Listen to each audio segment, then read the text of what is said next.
அனைவருக்கும் வணக்கம். மகரம் ராசி திருவோணம் நட்சத்திரம் நண்பர்களே, இந்த பதிவில் என்ன தகவல் பார்க்க போறோம் என்றால், நமது மகரம் ராசி திருவோணம் நட்சத்திரம் நண்பர்களுக்கு இந்த ஜூன் மாதம் ராசி பலன் படி எந்த மாதிரியான பலன்கள் கிடைக்கப் போகுதுன்னு இந்த பதிவுல பார்க்க போறோங்க. நீங்கள் நமது சேனலுக்கு இதுதான் முதல் தடவை வந்து இருக்கீர்கள் என்றால் நமது சேனலை மறக்காம சப்ஸ்கிரைப் பண்ணிக்கோங்க மற்றும் பக்கத்துல இருக்கிற பெல் பட்டன் பிரஸ் பண்ணிக்கோங்க.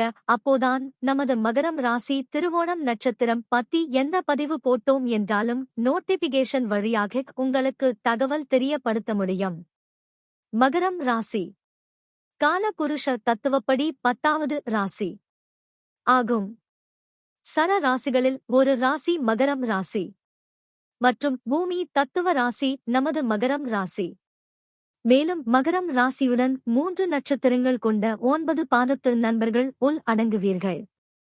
திருவோணம் நட்சத்திரம் 4 பாதத்து நண்பர்களும் நமது மகரம் ராசியில் அடங்குவீர்கள். மகரம் ராசி திருவோணம் நட்சத்திரம் அதிபதி சந்திர பகவான் என்பதால் நமது மகரம் ராசி திருவோணம் நட்சத்திரம் நண்பர்கள் வேண்டி வணங்க வேண்டிய கடவுள் சிவபெருமான் மற்றும் அம்மன் தாயார்.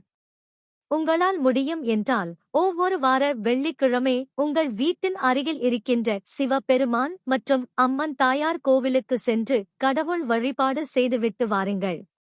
அப்படி செய்தால் உங்களுக்கு வரவிருக்கும் பிரச்சனைகளில் இருந்து உங்களை நீங்கள் காப்பாற்றிக் கொள்ள முடியும். தற்பொழுது நமது மகரம் ராசி திருவோணம் நட்சத்திரம் நண்பர்கள் 7.5 சனியின் 3ஆம் சுற்றான குடும்ப மற்றும் பாத சனி காலத்தில் உள்ளீர்கள். ஒரு சில நண்பர்களுக்கு இடுப்புக்கு கிளி அடிக்கடி காயங்கள் ஏற்பட வாய்ப்புகள் உள்ளது. அதனால் கவனமாக இருப்பது மிகவும் நல்லது. இரவு நேரங்களில் பிரயாணம் செய்யும் பொழுது எச்சரிக்கையாக இருப்பது நல்லது. ராகு தற்பொழுது உங்களுக்கு 3ஆம் வீடான உபஜயஸ்தானமான முயற்சி மற்றும் உதவி ஸ்தானத்தில் இருக்கிறார். 3ஆம் வீடு என்பது அவருடைய சகோதரர்கள், அக்கம் பக்கத்தினர், உறவினர்கள், மன உறுதி இவற்றை குறிக்கும். நீங்கள் மிகவும் தைரியசாலியாக இருப்பீர்கள். உங்களுக்கு ஏற்படும் பிரச்சினைகளைக் கண்டு அஞ்சாமல் எதிர்த்து நிற்கும் சக்தி கிடைக்கும். நீங்கள் எடுத்த காரியத்தை வெற்றிகரமாக முடிப்பீர்கள். உங்கள் மனதில் ஏதாவது ஒன்றை அடைய வேண்டும் என்று நினைத்துவிட்டால் உங்கள் இலக்கை அடையும் வரை அதற்கான முயற்சியில் தொடர்ந்து ஈடுபட்டுக் கொண்டேதான் இருப்பீர்கள்.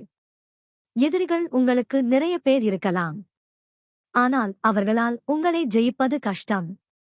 நீங்கள் கதை எழுதுபவர்களாகவோ, பத்திரிகையாளராகவோ, வானொலியில் தொகுப்பாளராகவோ, தொலைக்காட்சியில் பிரபலங்களாகவோ இருந்தால் அது உங்களுக்கு வெற்றிகரமான தொழிலாக அமையும். தகவல் தொடர்பு சம்பந்தப்பட்ட செயல்களில் நீங்கள் வெற்றி சிறந்து விளங்குவீர்கள். சிலர் அரசியல்வாதியாக இருப்பதற்கும் வாய்ப்புகள் உள்ளது. உங்கள் மனைவியின் மூலமாக உங்களுக்கு நிறைய சொத்துக்கள் வருவதற்கும் வாய்ப்பு உண்டு. உங்களுக்கான வாழ்க்கை துணைவி, குழந்தைகள், வீட்டில் செல்வம் இவை அனைத்தும் திருப்தி தரும் வகையில் அமையும். வெளிநாட்டில் உள்ள நண்பர்களுடன் நட்பு வைத்திருப்பீர்கள். இதனால் உங்களுக்கான ஆதாயங்கள் அதிகம் கிடைக்கும். உங்கள் வியாபாரத்தை திறமையான வழியில் முன்னேற்ற பாதையில் கொண்டு செல்வீர்கள். உங்கள் கையால் செய்யப்படும் முதலீட்டின் அளவு பல மடங்கு லாபமாக உங்களுக்கு கிடைக்கப்பெறும். உங்கள் தொழிலை விரிவு செய்ய வெளிநாட்டு பயணம் கூட மேற்கொள்வீர்கள்.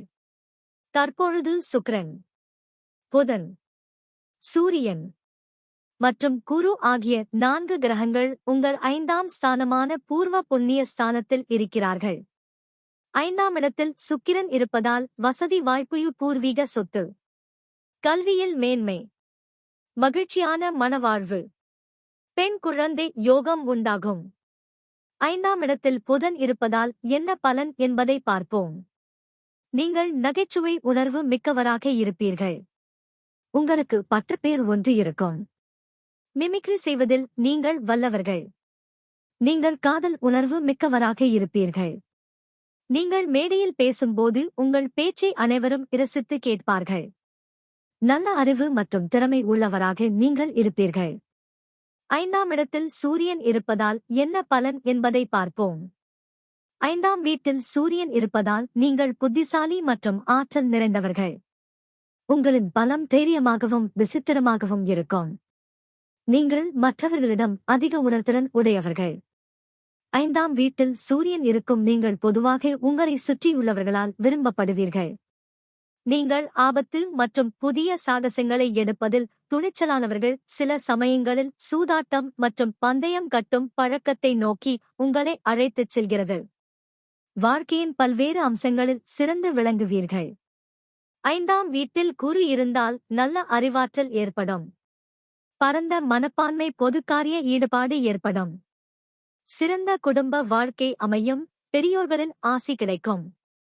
5இல் குரு தனித்து இருந்தால் புத்திர தோஷம் ஏற்படும். அதே நேரத்தில் சுப கிரகத்துடன் சேர்க்கை பெற்று இருந்தால் சிறப்பான புத்திர பாக்கியம் அமையும். 2ஆம் வீட்டில் சனி இருப்பதால் உங்கள் குடும்பத்தினருடன் அடிக்கடி பிரச்சனைகள் ஏற்படும். நீங்கள் சற்று பொறுத்து போவது நல்லது. ஒரு சிலருக்கு சிறிது அளவில் காயங்கள் ஏற்பட வாய்ப்பு உள்ளது. பணம் விஷயத்தில் எச்சரிக்கையாக இருப்பது நல்லது.